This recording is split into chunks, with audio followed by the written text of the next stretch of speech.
ഹരേ കൃഷ്ണ. ഓം ശ്രീ മഹാദേവേ നമഃ. ശ്രീ ലളിതാ സഹസ്രനാമത്തിലെ 43-ാമത്തെ ശ്ലോകത്തിലെ ദേവിയുടെ നാമമായ നിരഞ്ജന എന്ന നാമം വരെയാണ് ഇന്നലെ പറഞ്ഞത്. ഇന്ന് 44-ാമത്തെ ശ്ലോകത്തിൻ്റെ അർത്ഥം നോക്കാം. ശ്ലോകം ഒന്ന് വായിക്കാം. നിർലേപ നിർമ്മല നിത്യ നിരാകാര നിരാകുല നിർഗുണ നിഷ്കള ശാന്ത നിഷ്കാമ നിരുപപ്ലവ. ഈ ശ്ലോകത്തിലെ ആദ്യത്തെ നാമം, അതായത് ദേവിയുടെ 134-ാമത്തെ നാമം നിർലേപ. ഈ നാമം ദേവിയെ ഒന്നിനോടും പറ്റിച്ചേരാത്തവൾ, അതായത് ലേപനമില്ലാത്തവൾ എന്ന നിലയിൽ വർണ്ണിക്കുന്നു. ലേപ എന്നാൽ പറ്റിപ്പിടിക്കൽ, ബാധ്യത, ബന്ധം എന്നൊക്കെ അർത്ഥം. അങ്ങനെ വരുമ്പോൾ ലേപ എന്നാൽ ലോകത്തിലെ ഒരു കാര്യങ്ങളിലും കർമ്മഫലങ്ങളിലും മായയിലും പറ്റിപ്പിടിക്കാത്തവൾ അല്ലെങ്കിൽ ബന്ധമില്ലാത്തവൾ എന്നർത്ഥം. ദേവി ലോകത്തിലെ എല്ലാ കാര്യങ്ങളും സൃഷ്ടിക്കുകയും നടത്തുകയും ചെയ്യുന്നുണ്ടെങ്കിലും ആ പ്രവർത്തനങ്ങളുടെ ഫലങ്ങളിലോ ഗുണദോഷങ്ങളിലോ ദേവിക്ക് യാതൊരു ബന്ധവുമില്ല. അതായത് ദേവി സൃഷ്ടിക്കുന്ന യാതൊന്നിലും ദേവിക്ക് ഒരു അറ്റാച്ച്മെൻറ്റും ഇല്ല എന്നാണ് ഇവിടെ പറയുന്നത്. ദേവി എപ്പോഴും എല്ലാറ്റിൽ നിന്നും മുക്തയാണ്. ഭൗതിക ലോകത്തിൽ ജീവിക്കുന്ന എല്ലാവരെയും കർമ്മബന്ധനങ്ങൾ ബാധിക്കുമ്പോൾ ദേവി അതിൽ നിന്നൊക്കെ വിമുക്തയാണ്. ഈ നാമം ദേവിയുടെ പരമമായ അവസ്ഥയെയാണ് സൂചിപ്പിക്കുന്നത്. ഈ അവസ്ഥയാണ് ആത്മീയ സാധന ചെയ്യുന്ന ഒരു വ്യക്തിയുടെ ആത്യന്തിക ലക്ഷ്യം. കർമ്മങ്ങൾ ചെയ്യുമ്പോഴും അതിൻ്റെ ഫലങ്ങളിൽ ആസക്തിയില്ലാതെ ഇരിക്കാനുള്ള അവസ്ഥ. ഇനി ദേവിയുടെ 135-ാമത്തെ നാമമായ നിർമ്മല. ഈ നാമം ലളിതാദേവിയെ മാലിന്യമില്ലാത്തവൾ, പരിശുദ്ധയായവൾ എന്ന നിലയിൽ വർണ്ണിക്കുന്നു. മലം എന്നാൽ മാലിന്യം, അഴുക്ക്, പാപം, ദോഷം എന്നൊക്കെ അർത്ഥം. ഈ നാമത്തിൻ്റെ പൂർണ്ണമായ അർത്ഥം ഇതാണ്: ഭൗതികമോ മാനസികമോ ആത്മീയമോ ആയ യാതൊരു മാലിന്യവുമില്ലാത്തവൾ, പൂർണ്ണമായും ശുദ്ധമായവൾ. ഈ നാമം ദേവിയുടെ പരമമായ ശുദ്ധിയെയാണ് സൂചിപ്പിക്കുന്നത്. എല്ലാ ദോഷങ്ങൾക്കും പാപങ്ങൾക്കും അശുദ്ധിക്കും അതീതമാണ് ദേവി. മാലിന്യം നീങ്ങിയാൽ മാത്രമേ സത്യം വെളിപ്പെടുകയുള്ളൂ. ദേവി സ്വയം നിർമ്മലയായതിനാൽ ദേവി ജ്ഞാനത്തിൻ്റെയും പരമമായ സത്യത്തിൻ്റെയും ഉറവിടമാണ്. അപ്പോൾ ദേവി യാതൊരു ദോഷവുമില്ലാത്ത പരിശുദ്ധയായവൾ എന്നാണ് ഈ നാമത്തിലൂടെ പറയുന്നത്. ഇനി ദേവിയുടെ 136-ാമത്തെ നാമമായ നിത്യ. ഈ നാമം ദേവിയെ എപ്പോഴും ഇവിടെ ഉള്ളവൾ, ശാശ്വതമായി നിലനിൽക്കുന്നവൾ, കാലാതീതയായവൾ, അതായത് കാലങ്ങൾക്കും അതീതയായവൾ, എല്ലാ കാലത്തിലും ഇവിടെ ഉണ്ടായിരിക്കുന്നവൾ എന്നീ നിലകളിൽ വർണ്ണിക്കുന്നു. നിത്യം എന്നാൽ ശാശ്വതം, മാറ്റമില്ലാത്തത്, എപ്പോഴും ഇവിടെ ഉണ്ടാകുന്നത് എന്നൊക്കെയാണ് അർത്ഥം. ദേവി ഒരു കാലത്തും മാറ്റമില്ലാതെ, ജനനമോ മരണമോ ഇല്ലാതെ എപ്പോഴും നിലനിൽക്കുന്നവളാണ്, ശാശ്വതയായവളാണ്. ലോകത്തിലെ എല്ലാ വസ്തുക്കളും കാലത്തിനനുസരിച്ച് മാറ്റങ്ങൾക്ക് വിധേയമാണ്. അതായത് ഇപ്പോൾ ഒരാൾ ജനിക്കുമ്പോൾ കൊച്ചു കുട്ടിയായിട്ട് ജനിക്കുന്നു. പിന്നെ അയാൾ കൗമാരത്തിലെത്തുന്നു, യൗവനത്തിലെത്തുന്നു, വാർദ്ധക്യത്തിലെത്തുന്നു, പിന്നെ മരിക്കുന്നു. ഇങ്ങനെ കാലം കഴിയുന്നതിനനുസരിച്ച് ഓരോ മാറ്റം വരുന്നുണ്ടല്ലോ. എന്നാൽ ഇങ്ങനെയുള്ള യാതൊരു മാറ്റവും ദേവിക്ക് വരുന്നില്ല. ദേവി കാലത്തിന് അതീതയാണ്. ത്രികാലങ്ങളിലും, അതായത് ഭൂതം, ഭാവി, വർത്തമാനം എന്നീ കാലങ്ങളിലൊന്നും ദേവിക്ക് യാതൊരു മാറ്റവുമില്ല. ഉപനിഷത്തുക്കളിൽ പറയുന്ന പരമമായ സത്യം, അതായത് പരബ്രഹ്മം, നിത്യവും ശാശ്വതവുമാണ്. ദേവി ആ ബ്രഹ്മസ്വരൂപമായതുകൊണ്ട് ദേവിയും നിത്യയാണ്. ദേവിക്ക് എപ്പോഴും 16 വയസ്സുള്ള കൗമാരഭാവമാണ്. ഈ നിത്യമായ യുവത്വം ദേവിയുടെ നിത്യമായ അസ്തിത്വത്തെയാണ് സൂചിപ്പിക്കുന്നത്. ദേവിയിൽ നിന്നാണ് ലോകം ഉണ്ടായത്. എന്നാൽ ലോകം അനിത്യവും മാറ്റമുള്ളതുമാണ്. നിത്യയായ ദേവി ഈ അനിത്യമായ ലോകത്തിന് അടിസ്ഥാനമായി വർത്തിക്കുന്നു. ഇനി ദേവിയുടെ 137ാമത്തെ നാമമായ നിരാകാര. ആകാരം എന്നാൽ രൂപം. ഈ നാമം ദേവിയെ രൂപമില്ലാത്തവൾ എന്ന നിലയിൽ വർണ്ണിക്കുന്നു. ഇത് ദേവിയുടെ അമൂർത്തമായ പരബ്രഹ്മസ്വരൂപത്തെ സൂചിപ്പിക്കുന്നു. ആകാരം എന്നാൽ രൂപമെന്നും ആകൃതിയെന്നും ശരീരമെന്നും ഒക്കെയാണ് അർത്ഥം. ഭൗതികമായ ഒരു രൂപമോ ആകൃതിയോ ഇല്ലാത്തവൾ, അമൂർത്തയായ പരമമായ ശക്തി. ദേവിക്ക് നമ്മളെപ്പോലെയുള്ള ഭക്തന്മാർക്ക് ദർശിക്കാനായി ലളിത, ദുർഗ, ലക്ഷ്മി, സരസ്വതി, ഭദ്രകാളി എന്നിങ്ങനെ പല രൂപങ്ങളുണ്ടെങ്കിലും ദേവിയുടെ പരമമായ അവസ്ഥ രൂപമില്ലാത്തതാണ്. അതായത് നമ്മളെപ്പോലെയുള്ള ഭക്തന്മാർക്ക് ദേവിയെ മനസ്സിൽ ധ്യാനിച്ച് പ്രാർത്ഥിക്കാൻ ഒരു രൂപം വേണം. അപ്പോൾ അതിനു വേണ്ടിയാണ് ദേവി ഇങ്ങനെ ഓരോ രൂപങ്ങളിൽ പ്രത്യക്ഷപ്പെടുന്നത്. പക്ഷേ ശരിക്കു പറഞ്ഞാൽ ദേവിക്ക് യാതൊരു രൂപമോ ഭാവമോ ഒന്നുമില്ല. നമ്മളെപ്പോലെയുള്ള തുടക്കക്കാർക്ക് ഏതെങ്കിലും ഒരു രൂപത്തെ മനസ്സിൽ ധ്യാനിച്ചുകൊണ്ട് മാത്രമേ പ്രാർത്ഥിക്കാൻ കഴിയുകയുള്ളൂ. അതുകൊണ്ട് മാത്രമാണ് ദേവി ഇങ്ങനെ ഓരോരോ രൂപങ്ങളിൽ പ്രത്യക്ഷപ്പെടുന്നത്.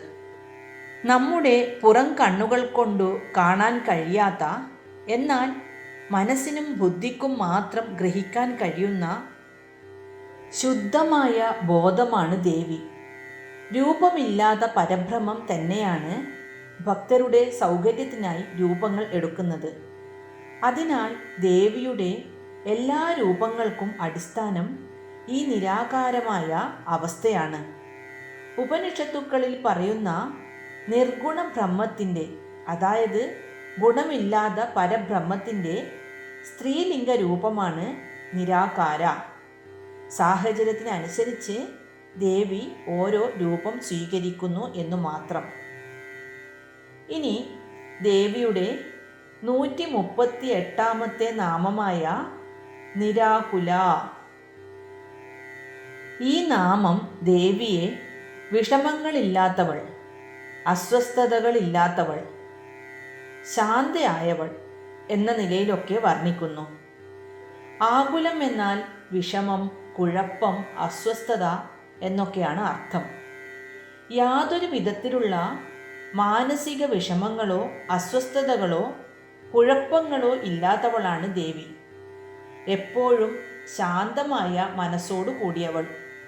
ദേവി പ്രപഞ്ചത്തിൻ്റെ മുഴുവൻ ചുമതല വഹിക്കുന്നുണ്ടെങ്കിലും അതിൽ യാതൊരുവിധ സമ്മർദ്ദങ്ങളോ അസ്വസ്ഥതകളോ ദേവിയെ ബാധിക്കുന്നില്ല.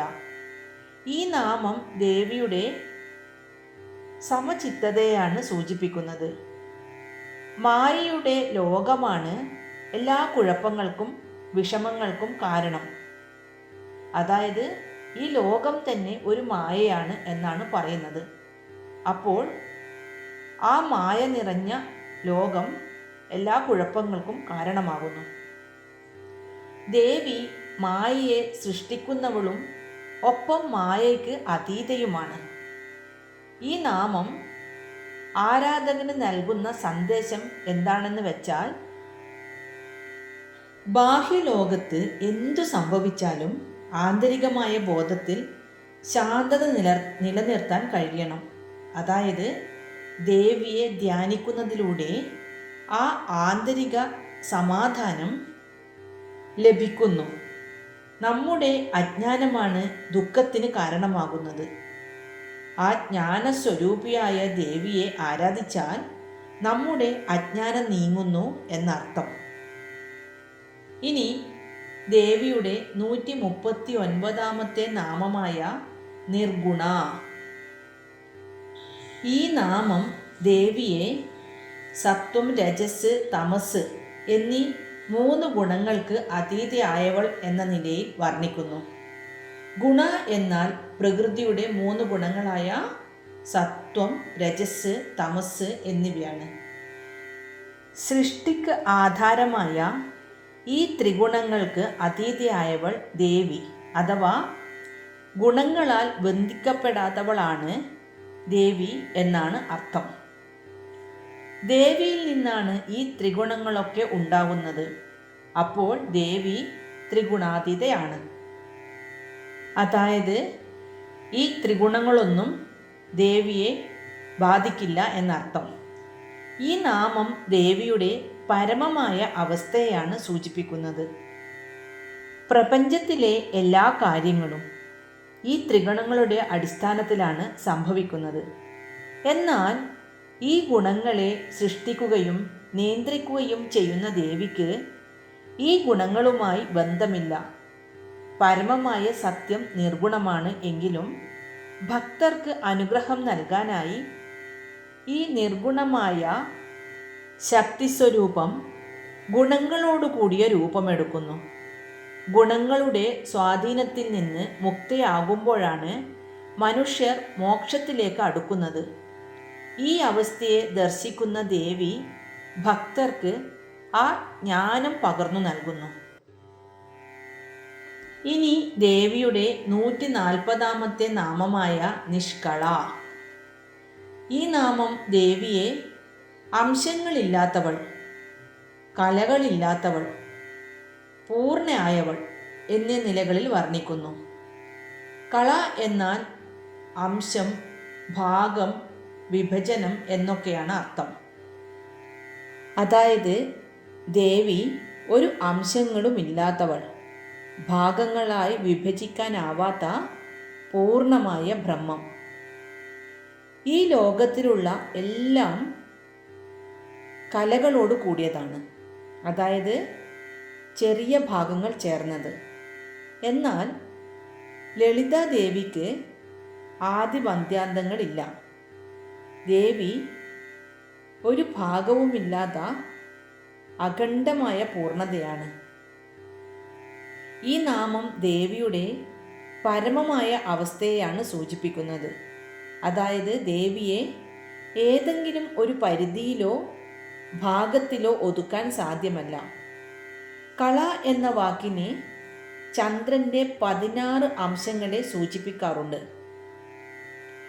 ചന്ദ്രൻ്റെ അംശങ്ങൾ കുറയുകയും കൂടുകയും ചെയ്യുമെങ്കിലും, അതായത് പൗർണമി ദിവസം മുതൽ അമാവാസി ദിവസം വരെ ചന്ദ്രന് മാറ്റം വരുന്നു. ചന്ദ്രൻ പൂർണ്ണചന്ദ്രനാവുന്നു, ചെറുതായി ചെറുതായി ചെറുതായി വരുന്നു, അങ്ങനെ അമാവാസി ദിവസം എത്തുന്നു.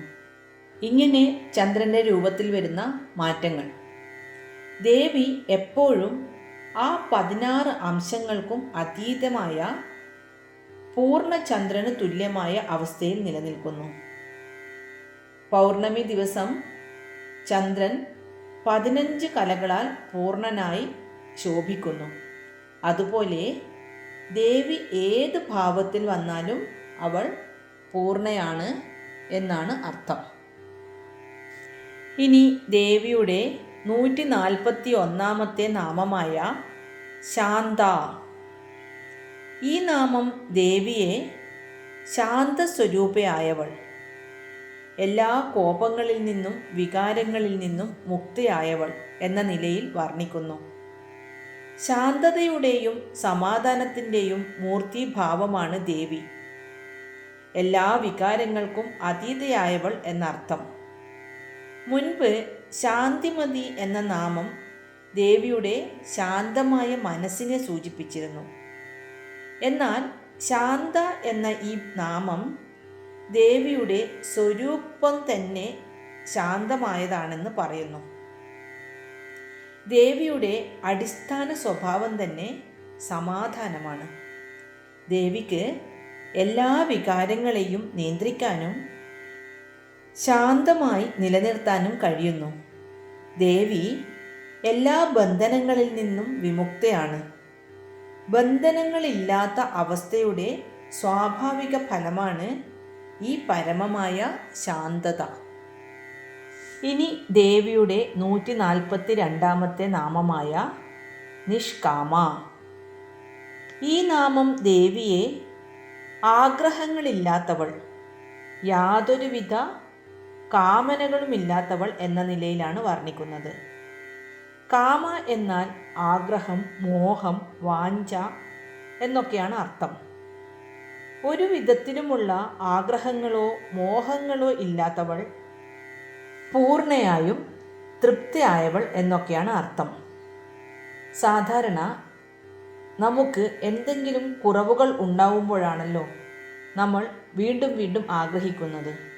എന്നാൽ ലളിത പരമേശ്വരി പരബ്രഹ്മ സ്വരൂപമായതുകൊണ്ട് ദേവിക്ക് യാതൊരു കുറവുകളുമില്ല. ദേവി പൂർണ്ണയും സ്വയം തൃപ്തയുമാണ്.